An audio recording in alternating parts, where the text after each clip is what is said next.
ரிஷபம். சார் தேவையில்லாத பழக்கங்கள் ஏற்படுறதுக்கு வாய்ப்பு இருக்கு சார். புதிய நண்பர்களோட க்ளோஸா பழகக்கூடாது. வேலை மாற்றம் உறுதி. கம்ஃபர்டான வேலையை விட்டு கொஞ்சம் கஷ்டப்படுற மாதிரி தூரமா போய் வேலை செய்யற மாதிரி ப்ரெஷரை ஹேண்டில் பண்ணுவாங்க.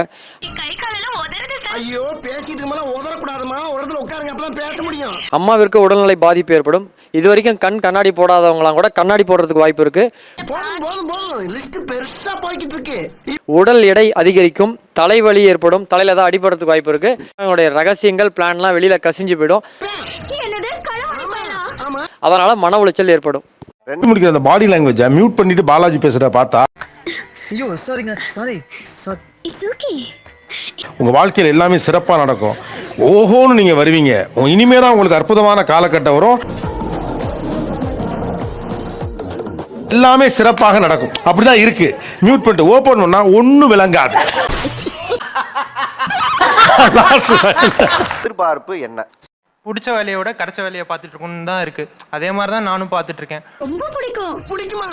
ஸோ அடுத்த வருஷமாச்சும் எனக்கு பிடிச்ச வேலை கிடைக்குமா? ஏன்னா ஒவ்வொரு தடவையும் நான் ட்ரை பண்ணும் போதெல்லாம் ஒரு தடங்கள் வந்துகிட்டே இருக்கு. நல்ல மனசுமா அப்படித்தான் இருக்கணும். எங்க அப்பா அம்மாவும் நான் செட்டில் ஆயிருவேன்னு எதிர்பார்த்துக்கிட்டே இருக்காங்க. ரிஷபராசி, கார்த்திகை நட்சத்திரம். அவங்களுக்கு பூரா தங்க காசு கொடுக்கறது வழக்கம். யாரெல்லாம் செகண்ட் மேரேஜ் எதிர்பார்த்து காத்துட்டு இருக்காங்களோ அவங்களுக்கு கண்டிப்பா செகண்ட் மேரேஜ்க்கு வாய்ப்பு இருக்கு. குழந்தை இருக்கு இல்லையா, அந்த குழந்தைக்கு மட்டும் IUI IVFன்னு ஒரு மாற்று மருத்துவ முறையில அவங்களுக்கு வாய்ப்பு இருக்கு. ஒரு சின்ன 2 பொண்ணு நினைக்கிறேன். கல்யாணம் இப்போதைக்கு ஆசை இல்லைங்க. நான் ஃபர்ஸ்ட் என்னோட கெரியர்ல என்ன ஒர்க் பண்றாரு மேடம்? கல்யாணத்துக்காக எதிர்பார்த்தவங்க கண்டிப்பாக இந்த ஜூன் மாதத்துக்குள்ள உங்களுக்கு முடிஞ்சிடும். அந்த சரியன்களை துரத்தி விட்டுட்டு நானும் என் புருஷனும் சந்தோஷமா இருக்கோம்பா. இந்த வாட்டி ரிஷபராசி வேலைக்கு போறவங்க விட சொந்த தொழில் செய்யறவங்க ரொம்ப அதிகம் பேர் இருப்பாங்க.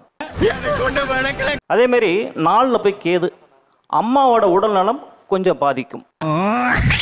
அது கொஞ்சம் பார்த்துக்கணும், ஜாக்கிரதையா பார்க்கணும். கேன்சர் வரை கூட போற வாய்ப்பு இருக்கு. ராமகிருஷ்ணன். இல்ல வெளிநாடு வாய்ப்பு யாரெல்லாம் எதிர்பார்த்து காத்திருந்தோம் இந்த வருஷம் டெஃபினட்டா ஒரு பெரிய லக் அவங்களுக்கு காத்துக்கிட்டு இருக்குது.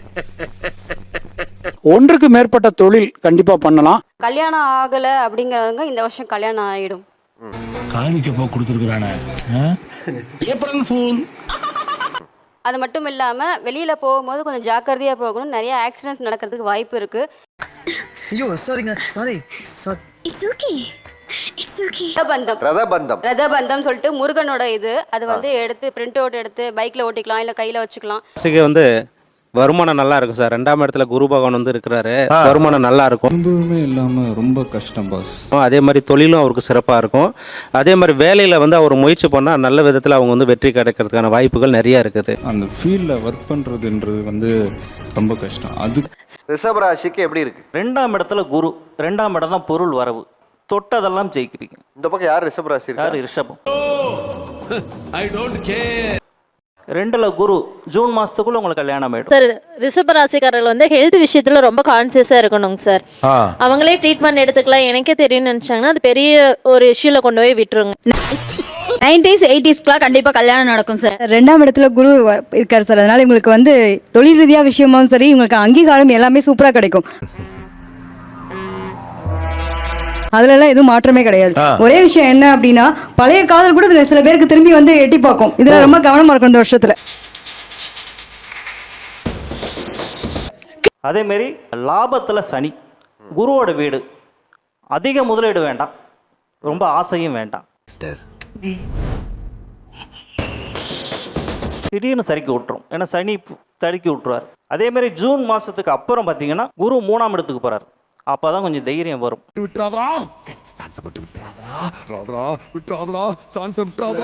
அதாவது இழந்ததெல்லாம் அப்பதான் கிடைக்க போறது. அதனால இந்த வருஷம் முழுக்கவே ரிஷபம் ஜொலிப்பார்கள். எல்லாம் துரத்தி விட்டது திரும்ப வருங்கிறாப்ல. அவன் கிடக்கிறான்டா மயிராண்டி. அவனுக்கு என்னடா தெரியும் சில்கோட அருமை. இப்போ இத வந்து என்ன அப்படின்னு சொல்லிட்டு துரத்தி விட்டான். நடந்து கரெக்டா காதல் திருமணம் சம்பந்தப்பட்ட விஷயங்களுக்கு நிறைய பேர் கை கூடக்கூடிய அமைப்பு உண்டு. Program cancel. போங்கடா போய் புள்ள குட்டிகளை படிக்க வைங்கடா போங்கடா. பர்டிகுலரா பார்த்தோம் அப்படின்னா இந்த ஒரு விஷயம் வந்து பெரிய மன உளைச்சலை கொடுக்கும். இது எல்லாம் பொது பலன் தான். ரிஷபராசிக்காரர்களுக்கு மிக முக்கிய கிரகநிலைகளின் அமைப்பை ஆராய்ந்து பார்க்கும் போது உறுதியாகவே இந்த வருடத்தில் மிக அதீத நன்மைகளை அள்ளி கொடுக்கக்கூடிய அமைப்பில் முழுமையாக இணையாக சனி லாபஸ்தானத்தில் வலம் வருகிறார். மற்ற கிரகநிலைகளை காட்டிலும் சனி பகவான் அமோகமான நன்மையை அள்ளி கொடுக்கக்கூடிய இடமான லாபஸ்தானத்தில் வலம் வருவது மிக பெரிய அளவுல தனலாபத்தையும் தொழில் வியாபாரம் உத்தியோக ரீதியாக மிக சிறப்பான வாய்ப்பையும் ஏற்படுத்தி கொடுக்கிறது ரிஷபராசிக்காரர்களுக்கு. ரிஷபராசிக்காரர்களுக்கு நீங்கள் நினைப்பதை விட தொழிலில் அபிவிருத்தி காணக்கூடிய வகையிலும் மிக சிறப்பான நல்ல பல திட்டங்களை செயல்படுத்தக்கூடிய சந்தர்ப்பமும் உண்டு. எடுத்தோம் கவிழ்த்தோம் என்று முடிவுகளை எடுக்காமல் சரியாக சிந்தித்து சிறப்பாக செயல்படுவதால் உத்தியோகம் தொழில் ரீதியான பணிகளில் மிக சிறப்பான வளர்ச்சி நிச்சயமாக உங்களை தேடி வருகிறது. ரிஷபராசிக்காரர்களுக்கு தனியின் அமைப்பு மட்டுமல்ல, குருவின் அமைப்பும் மிக வலுவாக தனஸ்தானத்தில் மே மாதம் முழுவதும் வலம் வர போகிறாருங்க. தற்போதிலிருந்து மே மாதம் வரைக்குமே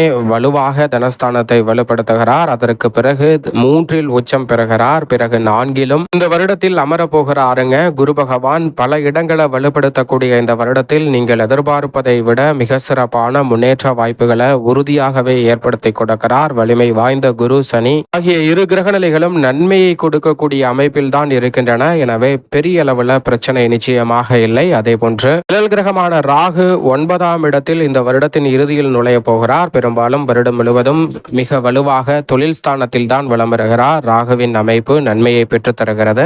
ஆனால் மோட்சக்காரகரான கேது 4இல் இருப்பதால் சற்று அதிக கவனத்துடனும் விழிப்புணர்வுடனும் செயல்படுவது நல்லதாக பார்க்கப்படுகிறது. ஏனென்றால் இந்த தருணத்தில் கூடுதல் கவனம் அனைத்து பணிகளிலும் தேவை. ஏனோ தானோ வென்று செயல்படுவது, எதிர்மறையான சிந்தனையுடன் இருப்பது போன்ற விஷயங்களை தவிர்ப்பது ரிஷபராசிக்காரர்களுக்கு உறுதியாக நல்லது. ராசியின் அதிபதியான சுக்கிரன் உட்பட மற்ற கிரகநிலைகள் 5ம் சுக்கிரன், சூரியன், புதன், செவ்வாய் மற்றும் சந்திரன் ஆகிய கிரகநிலைகள் பல இடங்களில் மாறி மாறி வலம் வர போகின்றன. சாதகமாகவும் சாதகமற்ற சூழலையும் ஏற்படுத்தினாலும் நன்மை தீமை கலந்த ஒரு அமைப்பு உண்டு இந்த கிரகநிலைகளால். ஆனால் பெரும்பாலும் அதீத பலம் பெறும்போது நிறைந்த நன்மை நிச்சயமாக கிடைப்பதற்கான சந்தர்ப்பம் ரிஷபராசிக்காரர்களுக்கு உண்டு. மிக முக்கிய கிரகநிலைகள் 4இல் 3 சாதகமாக இருப்பதால் முன்னேற்றத்திற்கு குறைவில்லை. ஆனால் கேது சற்று எதிர்மறையான சிரமங்களை உருவாக்கலாம். அதில் கவனத்துடன் இருப்பது நல்லது. மேலும் இந்த தருணத்தை சாதகமாக மாற்றிக்கொள்ள வேண்டும் என்றால் நிச்சயமாக ரிஷபராசிக்காரர்கள் வாரத்தில் வெள்ளிக்கிழமை விரதம் இருந்து அருகாமையில் உள்ள